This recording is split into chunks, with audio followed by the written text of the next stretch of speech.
Hi everybody, it's Friday Flowers with Karen. Here we go again. All right, welcome. I got a little more sophisticated here. I found a box. My friend Florence has these boxes and she used them as a centerpiece, and so I am gonna give it a try. So it's just a square wood box. It's got the plastic liner in it, and it's got this styrofoam again in here. I guess I could turn that over. It might be easier for me to turn that over. So what I'm gonna do is turn it over, and then I'm gonna put some of my famous flower food in there. Ooh, I get it right out of the flower, the plastic wrap. It's in there with the flowers. I'm just gonna dump it in there like that. Remember, I'm not a professional, so this is all like, let's just see how we do. I'm gonna grab some fresh water. I'm all tongue-tied, sorry. I'm nervous because I've never done this. The first time I did this with you guys was a couple weeks ago when I did my first one, and I had that 1970s dish I really liked. And it turned out so good that I don't know if my luck is gonna be the same. Put that styrofoam back in, okay? Because it's gonna soak up all that water. And I want it to be really full of water. I don't know anything about this, so I'm not sure if I'm using flowers that go together. Some of you saw that when I did that one bouquet, I used lilies, which lasted much longer than the tulips. So I ended up kind of taking apart and make other bouquets out of it, which is fine. It's not like someone asked me to do flowers for their wedding, right? Okay, so I've got some water in there, and I've got these things soaking it up. Okay. Make sure I got enough water in there. Okay. Ooh, I think that's good. It's kind of floating. My styrofoam is floating. I'm not sure if it's supposed to do that, but I have the feeling it'll suck it right up because I'm in Palm Springs and it is really, really hot here, so I don't think it'll take long. Okay, so I'm gonna start doing this. First thing, let me show you what I have so I can start doing our topic today. Today I wanna talk about triggers. Triggers, and I wanna talk about, I talk about alcoholism and addiction. And so that's primarily, I talk about all mental health, but primarily I talk about addiction and alcoholism. And so when I'm talking about triggers today, I'm gonna be really referring to that. Alcoholism is on the mental health, spectrum. However, it's a little different. It's a little trickier than some of the other mental illnesses, if you haven't realized that yet. And, triggers is a common word used by therapists with people that have other mental illnesses like OCD, BDD, schizophrenia, lots of different things like that people have issues, and there's triggers that will trigger something in their mind. And so I'm going to talk about triggers for the alcoholic addict. But first, let me show you what I got today from the store. I got some, of course, I go to Trader Joe's. I got some pink roses. Pretty. And I got some, these are called jumbo ball mums. And they're like little snowballs, okay? And then I've got pink carnations, two-tone. And I got this chamomile. Yes, it's really chamomile, like chamomile tea. In Spanish, they call it manzanilla, just so you know. I got these, I don't know, I love finding these weird, whatever, fillers. And that's what this is. I don't even know what it is. If you know what it is, please tell me. But it's a filler. Once I cut it, I'll show you. It's like a weird Dr. Seuss thing from a Dr. Seuss book. And then I got this.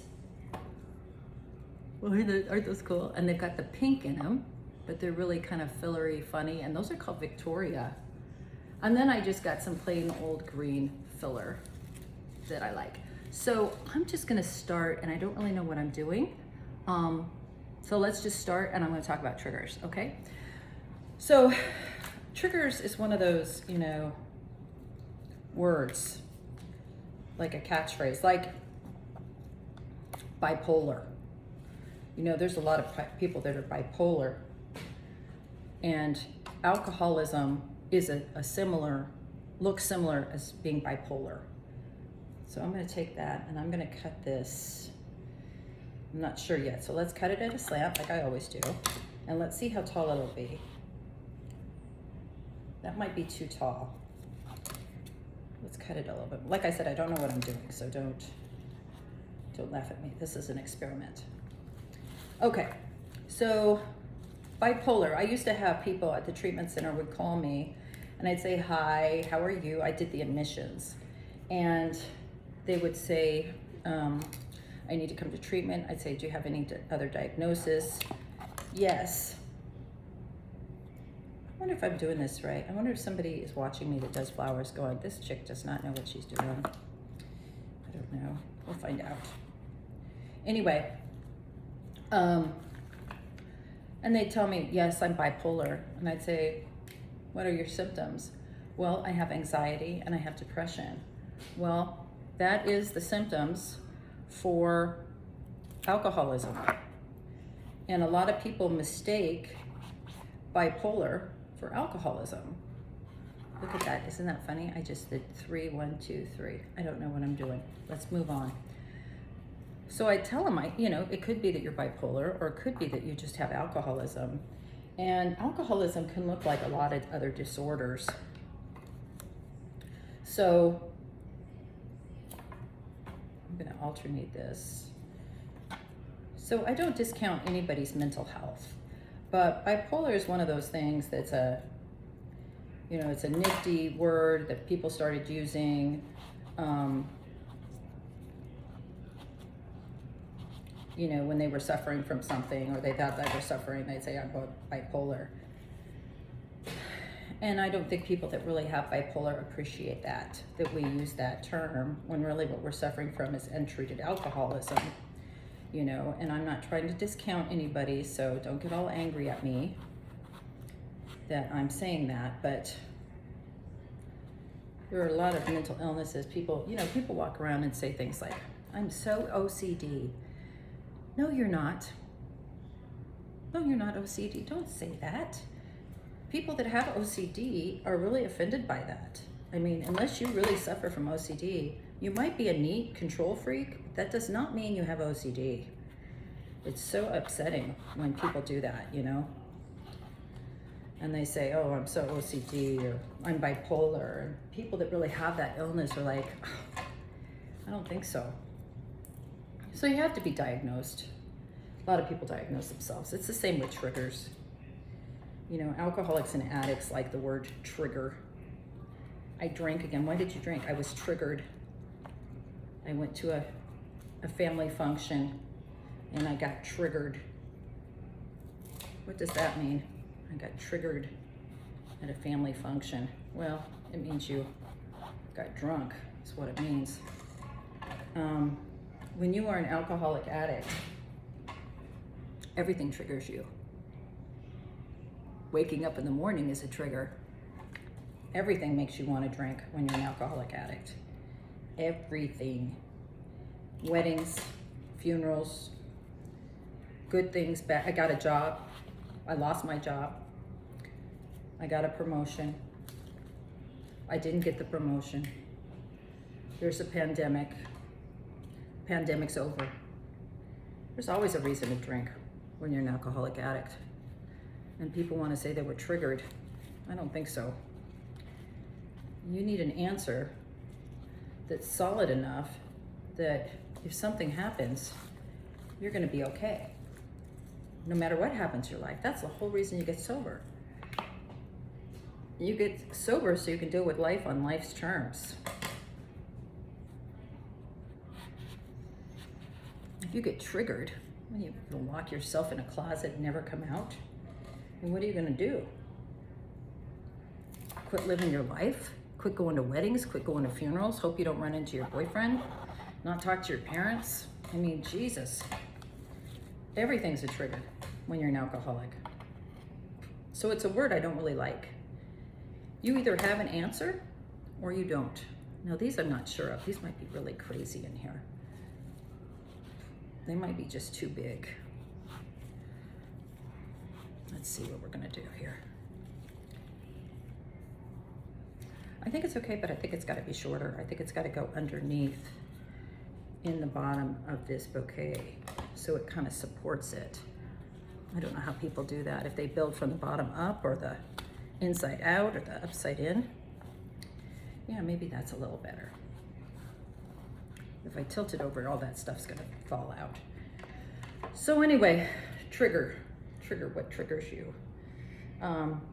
You know, it's not I say it all the time, it's not your responsibility if you have alcoholism, but it is your responsibility to treat it. And I think triggers are that word that keeps you in the blame. It keeps you blaming others. It keeps you blaming the wedding, the open bar, the airplane free cocktails, right? It's always someone else's fault. It's never my fault, you know? And I think it keeps you in the blame.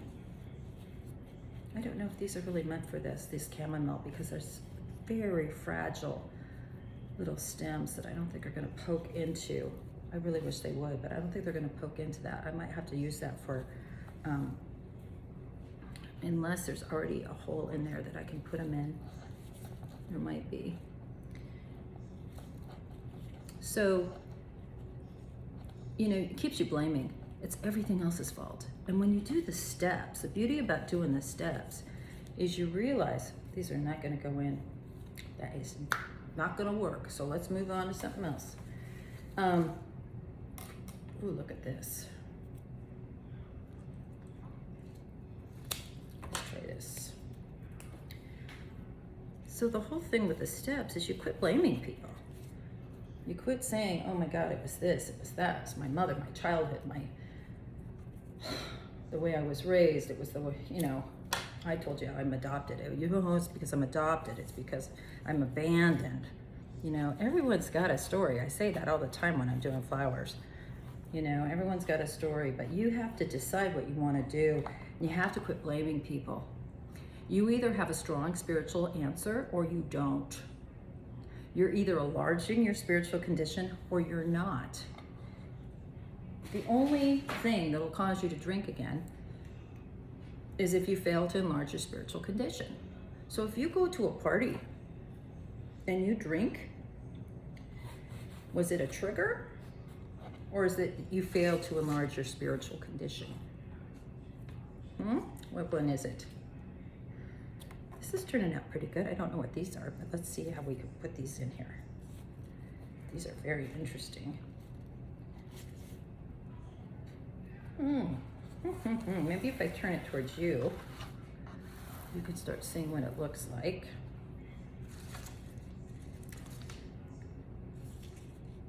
So I think the days of blaming others it's over. It's got to stop. It's got to stop. Got to take some responsibility. And I know a lot of you say, no, I have triggers. Well, you know, you might have other issues. You might have triggers for that, but it has nothing to do with you drinking. That might cause you to go into some kind of a seizure or, you know, a compulsion, a schizophrenic meltdown.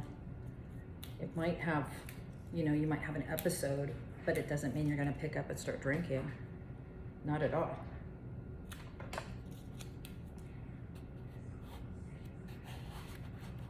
I don't know, you guys. I might quit my day job and just start doing flowers. I sure like doing it. What do you think about that? I think that's not good. I'm sure there's a better way. You know, I should probably take a little course, huh? Take a little course and learn something new. I like to putz around with it though. I think saying you have a trigger too makes whoever had the wedding, the party, your parents, they feel responsible. Like, oh my God, she was triggered. You know, we took her to that restaurant and they had a full bar. That is not your parents' responsibility. It's no one's responsibility. That's the beauty. If I didn't get an answer in Alcoholics Anonymous where I could stay sober no matter what, I wouldn't be here. Part of the reason that I did the steps and I did this program is I want to walk a free person. I want to walk a free woman. I don't want to hide out. I don't want to worry about being triggered. I want to know I'm safe and protected wherever I go.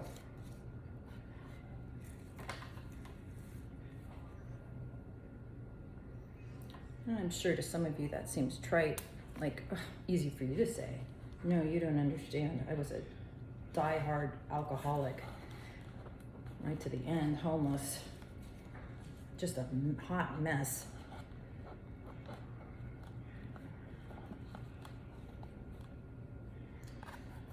And I needed a way out, and I didn't want to be running down the aisle at the supermarket, running away from people, not answering the phone because of creditors. I didn't want to have to keep being paid under the table because I couldn't get, a paycheck like normal people. I wanted to live a normal life.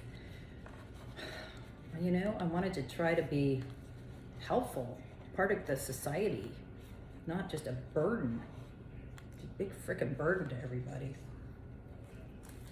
And I found that in Alcoholics Anonymous. I found a way to have my life have meaning to it. But it wasn't because I walked around and said, oh, I was triggered. That is really, it really is for people that have other mental illnesses, just like I said about people with, they must get tired of hearing us saying things like that, really insensitive. Oh, I'm so OCD, And if you really have someone in your life who's OCD, you know that those people aren't OCD. That's just so offensive to hear somebody say that. So I think it's like owning up. When I did the steps, I had to own up. I had to own up to my part in things. I had to own up that I have a terrible response to life. I need a new way to go. I'd love it if I could get some of these in here, but I just don't know how. Do any of you know how? Wouldn't it be nice if I got a few in here? Maybe it starts looking junky if you get too much. Sometimes less is more. Let's see if I can do it like this. I really want these in here. It's not gonna work. I gotta put them in a vase. Okay, so like I said, I think these are really good fours for the bottom.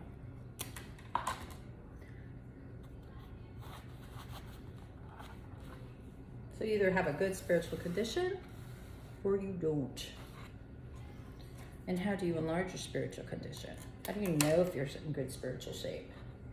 Well, that's an interesting question. Like if I'm not supposed to go to a wedding, so I don't get triggered, right? How do I know if I'm in good shape? Well, it's hard. This is how I find out. I wake up in the morning and everything feels okay. I feel normal as can be.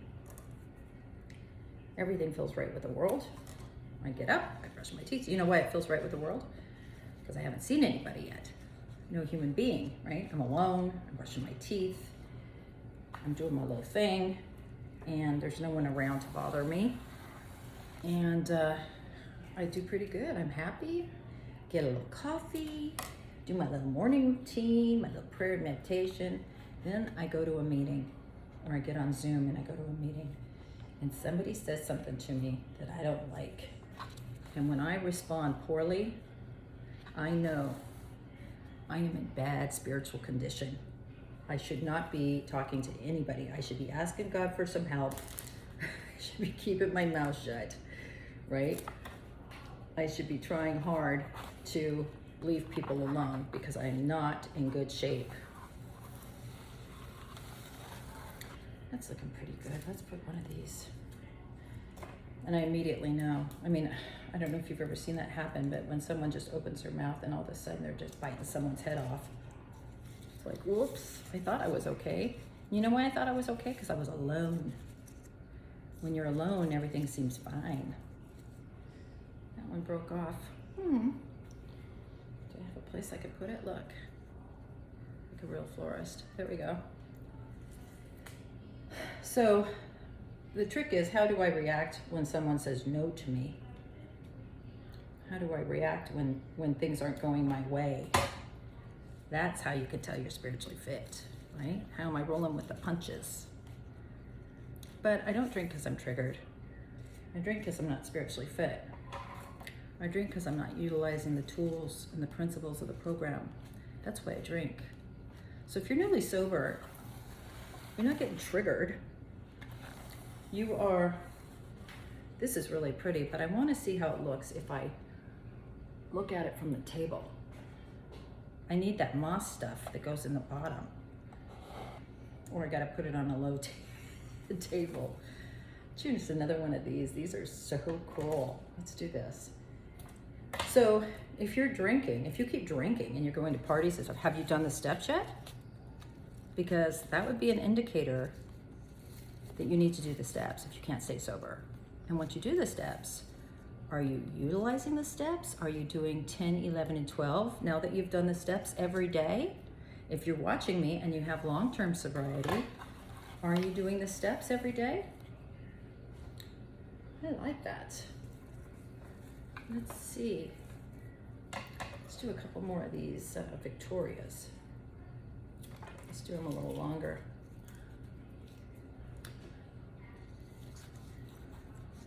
Let's do this one like this.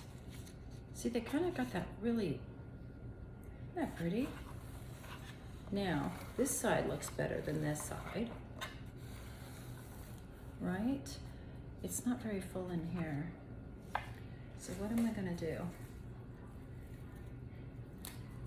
So you gotta enlarge your spiritual condition every day. You don't maintain your spiritual condition, you enlarge your spiritual condition with prayer and self-sacrifice. No, that looks like it's sticking out like a sore thumb. You know what I need? I need that stuff you stick in the bottom over the styrofoam to cover the styrofoam. Moss. I think it's called moss. Well, that is not bad. I will say so myself. I think that is very pretty. Let's see if I can push that down a little further. Oh, you know what? If I tilt this purple stuff, that purple stuff is kind of cool.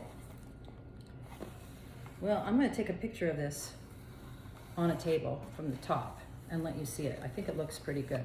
I think it looks too purpley on this side. Too purpley. We need some more pink in there. So let's give it a little more pink. So think about what I said about triggers. You getting triggered, or are you just drinking? Are you an alcoholic that wants to drink? Because I'm telling you, you got to be able to deal with life on life's terms, or you're not going to make it. And the only way I can do it is with God's help. A higher power, absolutely must have a higher power to relieve myself of this alcoholism. I think it looks pretty damn good. Let's see if I can use this purple.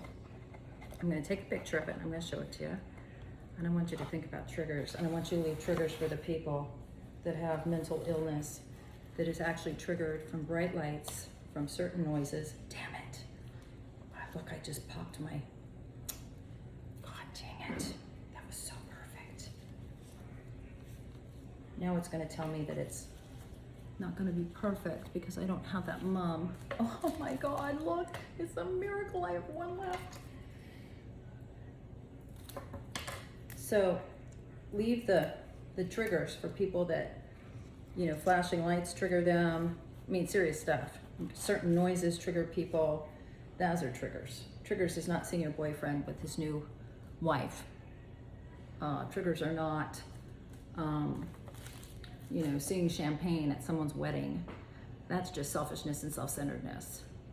Triggers are different. So think about it before you say you've been triggered. All right? I love you all. I'll take pictures of this and put it on stories. I think it turned out really good. Can you see it? It's my first box. I'm pretty excited about it. Thank you for helping me with it. I hope you got something out of our little talk. That guy's hanging out there, isn't he? Let's stick him in further. All right, Have a great weekend. I love you. Bye.